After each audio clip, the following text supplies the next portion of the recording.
अभी मैं युवाओं का शहर पटना के भिकना पहाड़ी में हूं और यहां पे मेरे साथ रितु जायसवाल जी हैं जो आरजेडी की नेता हैं और यहां पे छात्रों का समस्या को उठाने के लिए आई हैं। सबसे पहले सच तक न्यूज में आपका स्वागत है मैडम। बहुत बहुत धन्यवाद मनीष। अच्छा, आप यहाँ पे क्यों आई हैं?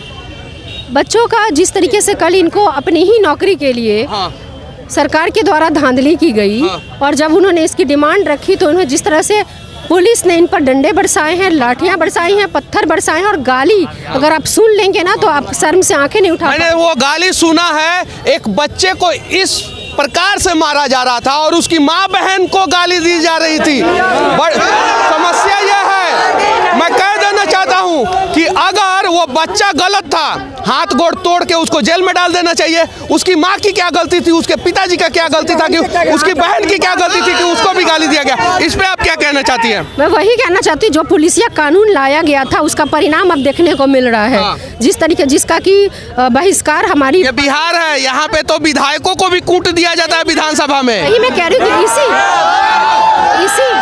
इसी पुलिसिया कानून के विरोध में जब हमारी पार्टी ने विधानसभा का घेराव किया था तो सड़क से सदन तक जिस तरीके से गरिमा को तार-तार किया गया था, उसमें से एक हत्या के आरोपी का प्रयास कम मुझ पर भी है, 307 का मुकदमा मेरे ऊपर भी, क्योंकि मैंने भी ये कहा था कि यह पुलिसिया कानून का परिणाम जल्दी ही लोगों को देखने को और भुगतने को मिलेगा।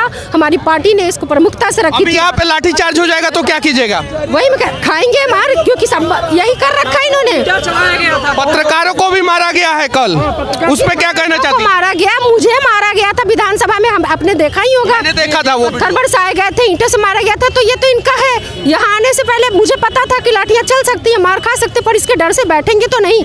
इनको लगता है ना सरकार उनकी है, नौकरी उनकी है, बहाली उनकी है, धांधली उनकी है, मगर क्रांति इन बच्चों का अधिकार है। ठीक है, ये जेपी आंदोलन की बात जो आपने की थी ना मनीष, ये जेपी आंदोलन हो करके रहेगा। अच्छा, विपक्ष के नेता जो हैं तेजस्वी यादव इन बच्चों के साथ कब आ रहे हैं? पहले भी साथ में थे लगातार, आपने देखा होगा, चाहे वो एसटीटी का कुछ। मैंने देखिए, मैं कड़वा सवाल करता हूँ, सिर्फ दो ही नेता को देखता हूँ मैं बच्चों के साथ, एक आपको, एक पप्पू यादव को। मैं जो फैक्ट है वो मैं बोलता हूँ, जो फैक्ट है। आप रहती है बच्चों के साथ, युवाओं के साथ, कहीं भी घटना घटता वहाँ जाती हैं, मैं पप्पू यादव को देखता हूँ, तीसरा बिहार में किसी नेता को नहीं देखता हूँ। ये बात सच है। पार्टी की तरफ से ही आए हैं बाबू, उनकी तरफ से ही आए हैं, पार्टी की तरफ से ही आए हैं। चाहे विधानसभा में सड़क पे मार खा रहे थे तब भी पार्टी के आह्वान पे ही थे। अभी भी मुझे कहा गया वहाँ जाने के लिए, वो 2 दिन उनको और लगेंगे पहुँचने में यहाँ पे। ठीक है, बाहर हैं, आ रहे हैं और उन्होंने वहाँ से लगातार संपर्क में। उन्होंने उम्मीद है कि तेजस्वी यादव जी भी घर से बाहर निकलेंगे, चूंकि बाढ़ आता है तो भी नहीं निकलते हैं और कोई आपदा आता है तो भी नहीं निकलते हैं, लेकिन उसी पार्टी के ये नेता हैं और ये निकलती हैं तो इनका मैं प्रशंसा कर रहा हूं, और पप्पू यादव निकलते हैं तो मैं उनका प्रशंसा कर रहा हूं, क्योंकि मैं झूठ नहीं बोलूंगा, मैं सच बोलूंगा। और उम्मीद है कि 2 दिन बाद वो भी आएंगे और बच्चों का साथ देंगे। क्या नाम हुआ आपका? मैं जन अधिकार पार्टी से हूँ, मेरा नाम सुप्रिया खेमका है और मैं पप्पू यादव जी की तरफ से आई हूँ। कल रात में भी उन्होंने जैसे सुना कि छात्रों के साथ अन्याय हुआ है, किस तरह से निर्ममता से उन्हें मारा गया है, वो उस वक्त पटना में अवेलेबल नहीं थे, फिर भी वो आंधी की तरह दौड़ते हुए आए कि मेरे बच्चों के साथ गलत नहीं होना चाहिए, उनके भविष्य के साथ गलत नहीं होना चाहिए। आप देख रहे हैं कि ये सरकार युवा विरोधी है और जो कि हमें ये बर्दाश्त बिल्कुल नहीं है। आज ये सरकार ने लोगों को रोड पे ला दिया है, हमारे युवा पीढ़ी को रोड पे ला के रख दिया है, बस राजनीति रोटी सेकने के लिए। कोई भी राजनीति दल के लोग जब भी नहीं आते हैं, हमारे पप्पू यादव जी आते हैं और हम जब तक ये लड़ाई लड़ेंगे, जब तक ये मेरे भाइयों को इंसाफ नहीं मिल जाता है, हम ये लड़ाई लड़ते रहेंगे। पप्पू यादव जी का साफ तौर पे कहना है कि ये युवा विरोधी सरकार है, जो कि ऐसा हम नहीं होने देंगे। इनके सुनहरा भविष्य, इन्होंने बहुत मेहनत से पढ़ाई की है, लोग दूर दूर से। विधानसभा में कब सवाल उठाया जाएगा इस पे, दीदी आप बताइए? लगातार उठा रहे, लगातार आप सदन में देखेंगे तो यही सवाल। तो ये भी अगर सत्र शुरू होगा, सत्र में ही तो रखी जाएगी ना, तो सत्र जब होगा तो भी उठाया जाएगा, पहले भी उठाया गया है। बच्चों को इंसाफ कब मिलेगा? ये तो सवाल मैं गलत आदमी से पूछ रहा हूँ, इसलिए कि आप सत्ता के शीर्ष सिंहासन पर नहीं बैठी हैं, लेकिन फिर भी मुझे कहीं नहीं तो कहीं उम्मीद है कि आप बच्चों के साथ उसी मजबूती के साथ खड़ी रहेंगी जिस मजबूती के साथ पहले खड़ी रहती थी। कब इंसाफ मिलेगा बच्चों को? इंसाफ मिलने तक हम इनके साथ हैं। इनके एक एक डंडे में ना एक डंडा अगर मेरे ऊपर भी बरसेगा तो उसके लिए मैं तैयार हूँ। इनके एक एक चोट में अगर एक चोट मेरे लिए होगा तो मैं उसके लिए तैयार हूँ। मैं पीछे नहीं हटने वाली हूँ, क्योंकि इस देश में सबसे ज्यादा शिक्षक पटना में ही रहते हैं, लेकिन कुछ शिक्षकों को छोड़ के बाकी कोई शिक्षक बच्चों के साथ नहीं आता है। हाँ, कुछ शिक्षक आते हैं बच्चों के साथ, उनको तहे दिल से धन्यवाद। जैसे खान सर हैं, विपिन सर हैं, ये लोग आते हैं, साथ देते हैं बच्चों क्या नवीन सर भी आए थे। नवीन सर इसके नवीन सर शिक्षक की भी मजबूरी है। शिक्षक को धमकी दिया गया कि किसी भी तरह से आप प्रोटेस्ट में शामिल नहीं हो सकते हैं, ठीक है, लेकिन जो है शिक्षक भी सपोर्ट कर रहे हैं। शिक्षा को कब बचाया जाएगा? शिक्षक को कब बचाया जाएगा? शिक्षक भी डरे हुए हैं। सुरक्षित कौन है बिहार में? सुरक्षित पता है कौन है? सिर्फ शराब माफिया सुरक्षित है और अपराधी सुरक्षित है। अपराधी अपराध करके पूरी तरह से सुरक्षित मिला है। इस देश में छीनना पड़ेगा। आजादी भी छीनना पड़ा था, आजादी भी छीनना पड़ा था और बच्चा का हक भी छीनना पड़ेगा। इस देश में कुछ मांगने ये बच्चे जो है पाकिस्तानी नहीं हैं, ये आतंकवादी नहीं हैं, ये बच्चे अपराधी नहीं हैं, ये बच्चे छात्र हैं, इस देश का भविष्य है और इन्हें अपने भविष्य के लिए भी लड़ना पड़ रहा है और मार खाना पड़ रहा है। ये इन्हें नहीं पता है कि तलवारों के साए में इतिहास लिखा जाता है और जिस और जवानी चलती है उस और जमाना चलता है।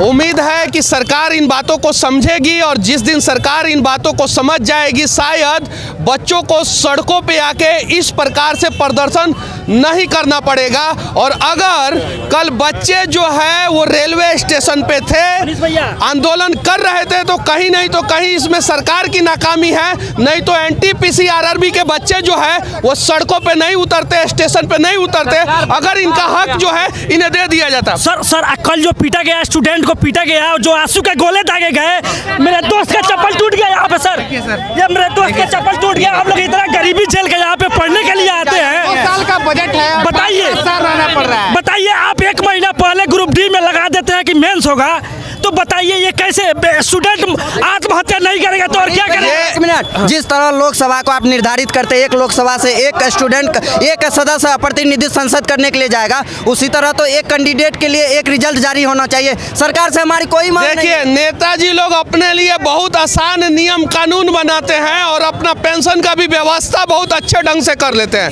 लेकिन इन बच्चों का भविष्य जो है ना वो बर्बाद करते हैं। सभी प्रकार के कृषि का नेता होता है, सभी प्रकार के मांग, किसी का मांग का नेता होता है। ये स्टूडेंट का नेता कौन होगा सर? उसके पीछे एक कहानी मैं बता रहा हूँ। इन्होंने बहुत अच्छा सवाल किया है कि स्टूडेंट का नेता कौन होगा, तो इन्हीं छात्रों से 1 मिनट रुकिए, फिर आप लोगों से भी एक कड़वा सवाल पूछना चाहता हूँ और जवाब दीजिए। रैलियों में भीड़ लगाते हैं छात्र, 150 रुपया का पेट्रोल अगर गाड़ी में डलवा दिया जाता है तो फर्क नहीं पड़ता कि कौन सा झंडा है, हम उठा के जो है जिंदाबाद मुर्दाबाद का नारा लगाते हैं और जब मरते हैं तो वही नेता हमारे साथ नहीं आते हैं। नहीं, देखिए, गलत बात नहीं, मैं जानता हूँ, सुनिए, इन नेताओं को बनाने वाला कोई और नहीं, हमारे देश का युवा, जवान और छात्र है। बस उनको गद्दी से उतारेंगे यही छात्र। बस याद रखना है, किसी भी गलत नेता का सपोर्ट नहीं करना है, चाहे कुछ भी हो जाए। वाला युवा भारत देश है, समझे, और युवा को बेदखल कर दिया जा रहा है। अभी ग्रुप में मनसा हम नहीं समझ देते हैं। देखिए, एक गाना है, कहता है, दोस्तों इस जमाने को क्या हो गया, जिसको चाह वो भी बेवफा हो गया। हम लोग मोदी जी सरकार को वोट दिए क्योंकि चाहा उनका, लेकिन उन्हीं को चाह वो बेवफा हो गया। 92 लाख हम लोगों ने ट्वीट किया, 92 लाख ट्वीट किया हम लोगों ने, 92 लाख ट्वीट किया गया। अब वो 1.5 करोड़ ट्वीट हो गया था, ठीक है सर, लेकिन ट्वीट बोल रही है, प्रशासन बोल रही है कि छात्र करे उसलिए लाठी चार्ज करना पड़ा। तो छात्र करे तो लाठी चार्ज हुआ, तो छात्र के माँ बहन को गाली क्यों दिया गया? उनकी क्या गलती थी? उसका सिंपल जवाब है,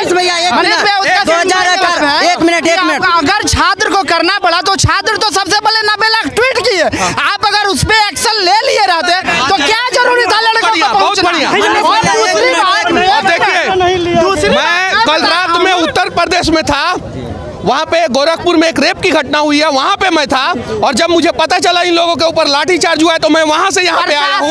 उम्मीद है कि सभी लोग कम से कम इस देश के युवाओं का भविष्य बचाने के लिए प्रयास करेंगे और निष्पक्षता पूर्वक प्रयास करेंगे और इस देश में सबसे ज्यादा युवा जो है ना पटना शहर में रहते हैं।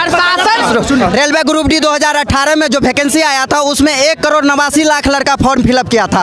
उसमें सिंगल सीबीटी लेकर के आप एग्जाम कंडक्ट करा दिए। 2019 में जो ग्रुप डी का वैकेंसी आया उसमें 1,15,00,000 कैंडिडेट फॉर्म फिलअप किया गया। आप भाई से ये पूछना चाहते 1,89,00,000 ज्यादा है, 1,15,00,000? 89,00,000 में आप सीबीटी 1 करके आप एग्जाम कंडक्ट करा सकते हैं, तो 1,15,00,000 में क्यों नहीं? आपको इसकी क्या जरूरत पड़ गई कि ज्यादा में 1 सीबीटी और कम में 2 सीबीटी? अगर यही करना चाहते तो आप नोटिफिकेशन के टाइम करते। चेयरपर्सन साहब जो है अभी 10 दिन पहले लाइव आए थे, किसी मीडिया में लाइव आए, उन्होंने कहा कि 71 पेज का जो मैंने नोटिफिकेशन जारी किया था अब उसमें किसी भी प्रकार से कोई संशोधन नहीं हो सकता है। लेकिन उन्हें कल जो है रात में जो है एक नोटिफिकेशन जारी किया क्या कि अब ग्रुप डी में 2 एग्जाम होंगे, CBT 1 CBT 2, जो कि आज तक कभी ऐसा लिया नहीं गया है, कहीं से भी जायज नहीं है। मैं कारण बता देना चाहता हूँ, इस देश की सरकार जो है बिहार और उत्तर प्रदेश के युवाओं को बेरोजगार रखना चाहती है, क्योंकि इस देश में अगर कहीं किसी नेता को ताकत दिखाना होता है तो बिहार और उत्तर प्रदेश में वो नेता रैली करता है और जब बिहार और उत्तर प्रदेश के युवा बेरोजगार रहेंगे तो रैलियों में भीड़ लगाएंगे। उसके अलावा एक और चीज मैं बता देना चाहता हूँ, इस देश की सरकार जो है हर चीज को बेचना चाह रही है। अगर रेलवे में ये सभी चले जाएंगे तो वो बिक नहीं पाएगा आसानी से, इसलिए जो है ना वैकेंसी में जानबूझ के गड़बड़ी किया गया है ताकि ये लोग आंदोलन करें और वैकेंसी को निरस्त कर दिया जाए। ये सब चीजें सुधार हो और जल्द से जल्द इन युवाओं का समस्या का समाधान।